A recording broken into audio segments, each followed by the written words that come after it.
Puji Tuhan, Shalom, selamat pagi Bapak Ibu Saudara yang diberkati oleh Tuhan. Kembali lagi kita dalam program Berkat Pagi pada hari ini. Sebelum kita jauh melangkah di sepanjang hari ini, melakukan setiap aktivitas kita, biarlah kehidupan kita diberkati dan dilawat oleh kebenaran firman Tuhan. Dan pada pagi hari ini kita masih di dalam suratan Ibrani, dan kita akan membuka Alkitab kita di dalam Ibrani pasal yang ke-10, ayat yang ke-35 sampai yang ke-36. Saya akan bacakan dan Bapak Ibu Saudara boleh memperhatikan Alkitabnya.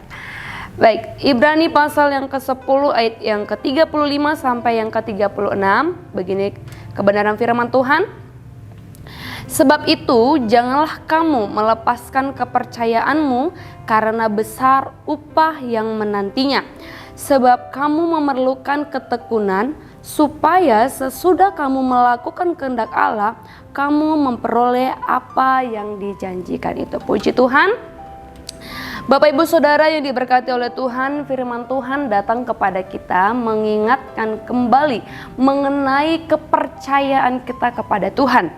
Ya, karena kalau kita mau melihat hari-hari ini dunia penuh dengan kejahatan.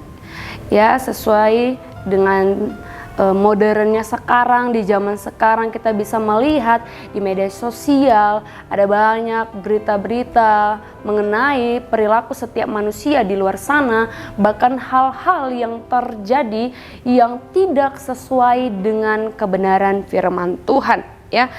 Bahkan untuk saat ini pun ketika ingin menyuarakan kebenaran, sekarang ini masih ada banyak orang yang tidak menerima, Bapak Ibu. Itu sebabnya kebenaran firman Tuhan datang kepada kita, ya, mengingatkan sebagai orang percaya jangan sampai kita melepaskan kepercayaan kita kepada Tuhan. Sesuai dengan kebenaran firman Tuhan pada pagi hari ini, di ayat yang ke-35 dikatakan, sebab itu janganlah kamu melepaskan kepercayaanmu. Di tengah-tengah dunia yang semakin jahat, jangan sampai kita melepaskan kepercayaan kita kepada Tuhan. Jangan sampai kita mengikuti gaya hidup seperti orang-orang yang di luar sana yang hidupnya sangat jauh daripada Tuhan.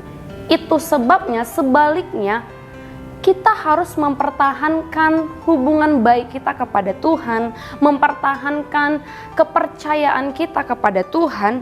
Jangan sampai kita dipengaruhi dan jangan sampai kita masuk ke dalam ajaran-ajaran yang tidak sehat, ya, atau berada di hal-hal yang tidak sesuai dengan kebenaran firman Tuhan. Tapi marilah kita berusaha menjadikan hidup kita, ya, untuk melakukan yang sesuai dengan kebenaran firman Tuhan. Nah, pada pagi hari ini apa yang harus kita lakukan untuk mempertahankan kepercayaan dan hubungan baik kita kepada Tuhan? Kita bisa melihat di dalam 1 Tesalonika pasal yang ke-5 ayat yang ke-17. Ayat ini adalah ayat yang singkat.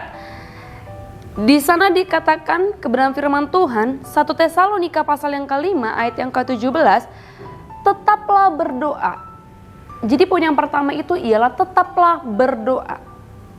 Berdoa, orang percaya harus kuat di dalam doa. Ya. Orang percaya itu harus hidup di dalam doa. Karena doa, ya, adalah salah satu cara kita untuk dapat berkomunikasi dengan Tuhan, untuk bisa terhubung dengan Tuhan. Itu sebabnya kita sebagai orang-orang percaya, mari kita harus kuat di dalam doa. Lalu yang kedua, selalu merenungkan kebenaran firman Tuhan.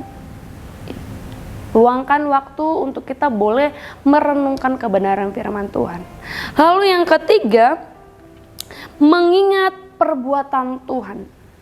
Nah, sering sekali kita sebagai manusia, Bapak Ibu Saudara, ya, lupa akan setiap pertolongan Tuhan dalam setiap kehidupan kita.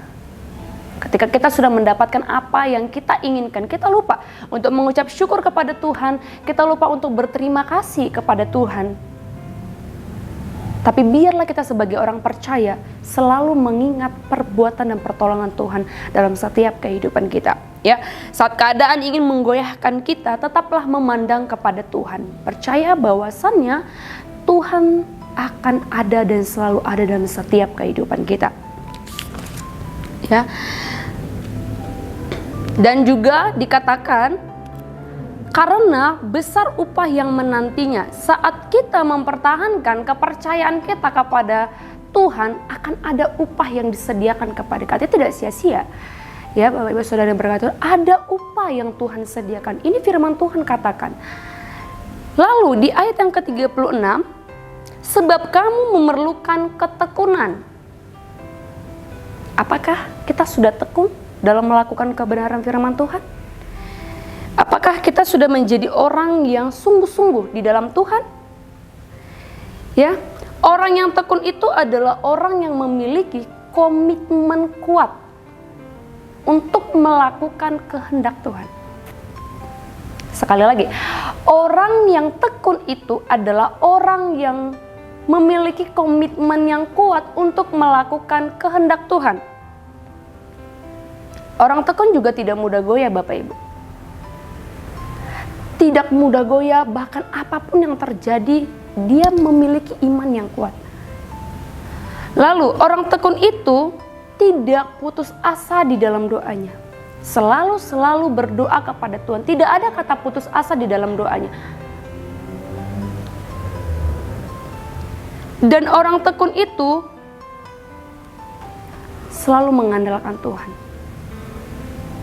Jangan pernah mengandalkan kekuatan sendiri, tapi marilah menjadi orang yang percaya, yang terus menomorsatukan Tuhan dalam setiap kehidupan kita, mengandalkan Tuhan dalam setiap kehidupan kita.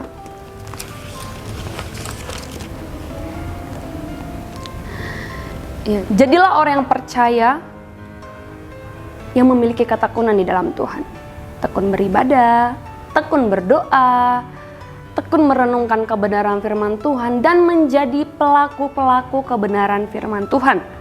Ya, sebab di balik itu kita akan memperoleh apa yang dijanjikan. Di sana dikatakan bahwa supaya sesudah kamu melakukan kehendak Allah, kamu memperoleh apa yang dijanjikan itu. Janji Tuhan itu berbeda dengan janji manusia, Bapak Ibu Saudara yang diberkati oleh Tuhan.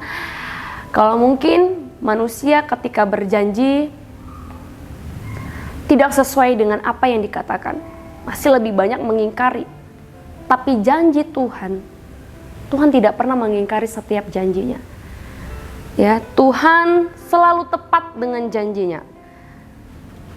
Janji apa saja yang Tuhan percayakan bagi setiap kita, ya, di dalam kita banyak sekali tertulis. Ya, Tuhan menjanjikan bahwa Dia tidak akan meninggalkan kita. Di dalam Ibrani pasal yang ke-13 ayat yang ke-5b, saya akan bacakan. Karena Allah telah berfirman, aku sekali-kali tidak akan membiarkan engkau, dan aku sekali-kali tidak akan meninggalkan engkau. Tuhan berjanji tidak akan pernah meninggalkan kita. Mungkin kalau kita menyadari dalam perjalanan kehidupan kita, kalau kita mau melihat semua yang sudah kita lalui, kalau kita boleh ada sampai hari ini, itu bukan karena kekuatan kita, namun karena pertolongan Tuhan. Kita dapat melihat dengan jelas bahwasannya Tuhan tidak meninggalkan kita. Kita masih diberi kesehatan, kita masih boleh melihat perbuatan-perbuatan Tuhan yang sangat luar biasa. Lalu apalagi? Tuhan menjanjikan keselamatan.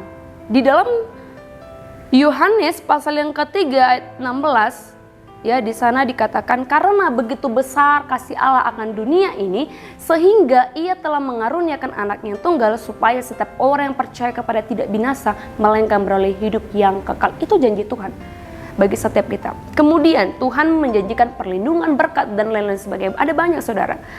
Ya, jadi janji Tuhan itu sangat berbeda dengan janji manusia. Jangan sampai kita keluar dari jalannya Tuhan. Kalau kita sudah keluar dari jalannya Tuhan, kita akan hilang arah, Bapak Ibu. Kalau kita sudah tidak berada di jalannya Tuhan, kita akan kebingungan. kita tidak akan tahu bagaimana kita harus menyelesaikan masalah yang ada dalam setiap kehidupan kita, ya. Tetap percaya dengan firman Tuhan dan jadilah orang yang memiliki ketekunan. Meskipun banyak godaan-godaan untuk saat-saat ini membawa kita jauh dari Tuhan, ya, kalau kita melakukan sesuai dengan kebenaran firman Tuhan, percaya dan memiliki ketekunan, maka kita akan menerima janji-janjinya Tuhan. Puji Tuhan, biarlah kebenaran firman Tuhan pada pagi hari ini dapat memberkati setiap kita dan dapat menjadi sumber kekuatan bagi dalam setiap kehidupan kita. Puji Tuhan, Immanuel, Allah beserta kita. Perlu Kau Tuhan.